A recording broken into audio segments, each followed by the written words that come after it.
একটা narration change দিচ্ছি, দেখো। হি সেড টু মি,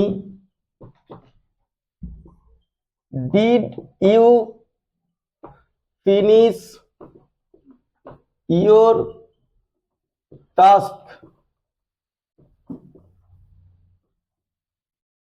এইটা আমার স্পিচ।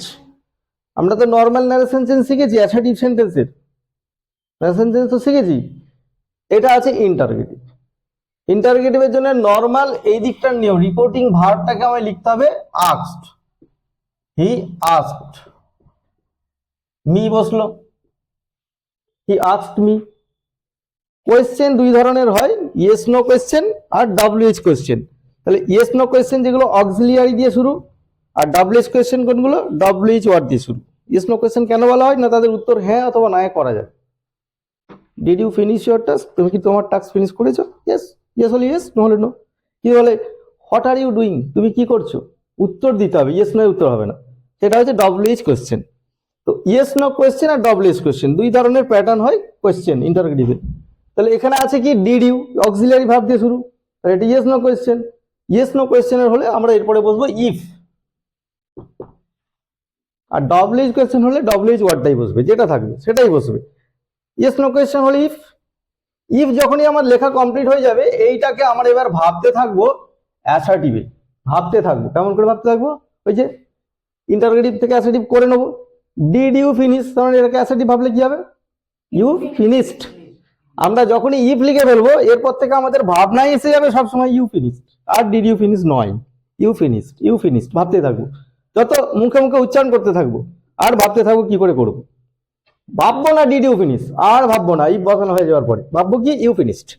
যখনই ইউ ফিনিশড ভাবছি, ধরো আমি এখানে লিখছি ইউ ফিনিশড, এইটা ভাবছি সবসময় ইউ ফিনিশড। তাহলে you subject, finished V two, তাহলে first indefinite sentence, first indefinite sentence. তাহলে এবার স্ট্রাকচারে আছি, আমার প্রথম বসাবো কি সাবজেক্ট চেঞ্জ করব, মানে প্রোনাউনকে চেঞ্জ করব। প্রোনাউন হচ্ছে you, subjective you, second person.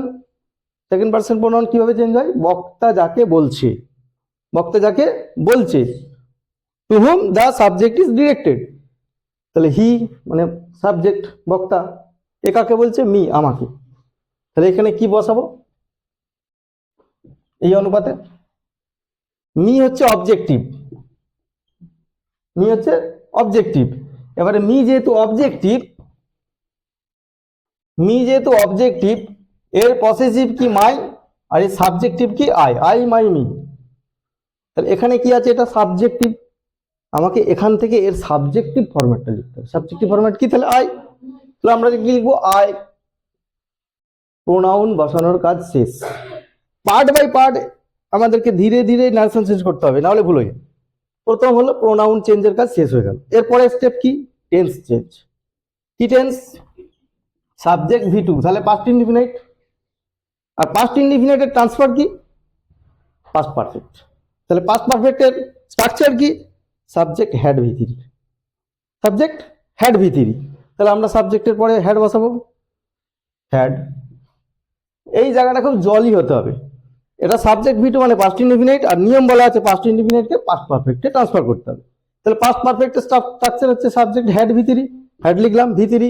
Finished, যে সব ভার্ব ইডি বা ডি যোগে হয় তাদের ভি থ্রিও ওইটাই, তাহলে finished, F I N I S H E D, finished. এবার বাকি হয়ে গেল ইওর আর টাস্ক। ইওরটা কি?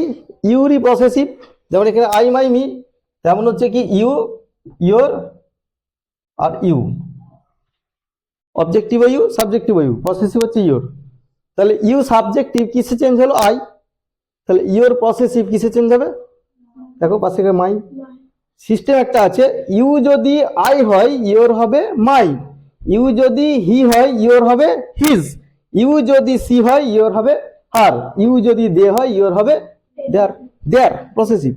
এই ছকটা মুখস্থ রাখলে হয়ে যাবে। ইউ যদি আই হয় ইওর হবে মাই, ইউ যদি হি হয় ইওর হবে হিজ, ইউ যদি সি হয় ইওর হবে হার, ইউ যদি দে হয় ইওর হবে দেয়ার। তাহলে ইউ আই হয়েছে, তাহলে ইওর কি হবে? মাই। আর টাস্ক তো টাস্কই থাকবে, full stop. All the sentences, type of sentence, assertive, interrogative, imperative, objective, exclamatory, 5টা।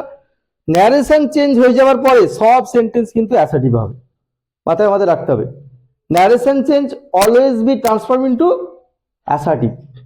যে সেন্টেন্সেই ডিরেক্ট স্পিচ থাকুক না কেন, আমাকে সবসময় তাকে অ্যাসার্টিভে আনতে হবে, যে পদ্ধতি অবলম্বন করে হোক তাকে আমাকে অ্যাসার্টিভ আনতে হবে। তাহলে আমি এটাকে অ্যাসার্টিভ করেছিলাম, এই যে ইউ ফিনিশড, তাকে চেঞ্জ করেছি I had finished my work. উত্তরটা কমপ্লিট হলো। দেখো, হি আস্কড মি, সে আমাকে জিজ্ঞেস করেছিল। আগেরটা কি লেখা আছে? সি সেড টু মি, সে আমাকে বলেছিল। কি বলেছিল? তার মুখের স্পিচটাই আছে, বুঝলে, ওইটা ডিরেক্ট স্পিচ। কি বলেছিল? Did you finish your task, মানে সে মুখ থেকে যা যা উচ্চারণ করেছিল, ওই জন্য এটার নাম হচ্ছে ডিরেক্ট স্পিচ। এবার আমি অন্য একজন ব্যক্তি তার কথাটাকে ব্যাখ্যা করছি, এটা হচ্ছে ইনডিরেক্ট স্পিচ। সে জিজ্ঞেস করেছিল আমাকে যে, যে মানে ইফ হচ্ছে যে আমি আমার কাজটা শেষ করেছিলাম কি না, আমি আমার কাজটা শেষ করেছিলাম কি না, ইন্টারোগেটিভ যেহেতু, এটা হচ্ছে তার লাইন। ওটা হয়ে গেল। তাহলে আমরা ইন্টারোগেটিভকে যদি অ্যাসার্টিভ করতে না শিখি, এটা করতে পারবো? করতে পারবো না। ক্লিয়ার? তাহলে ইন্টারোগেটিভ শিখলে, ইন্টারোগেটিভ থেকে অ্যাসার্টিভ শিখলে আমরা ভয়েস চেঞ্জ করতে পারবো, ইন্টারোগেটিভ অ্যাসার্টিভ শিখলে আমরা ন্যারেশনও করতে পারবো। ঠিক আছে?